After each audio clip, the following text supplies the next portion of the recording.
اغرب هديه بمناسبه عيد الحب لبنيه سوريه من شخص عراقي، لبنيه سوريه من شخص عراقي. فهمنا. يا مواليد 2003. شنو الهديه؟ شنو جتك هديه بمناسبه عيد الحب؟ جي كلاس برابوز وطقم ذهب دفتر ونص ورولكس.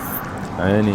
ما شاء الله. وبالنسبه لي بشوف هذا كلياته قليله بحقي لان انا صار والله صح قليله بحقك. والله توفيق، والله صدق قليلة. قليله بحقك. منو انت؟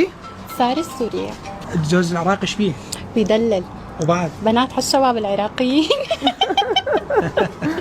يعني الشباب العراقيين دللوا؟ طبعا يدللوا ويعزوا المرة كثير.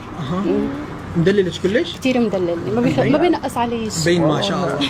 حنين. بين ما شاء الله. اغرب حادثه بالعراق. هي فعلا اغرب حادثه،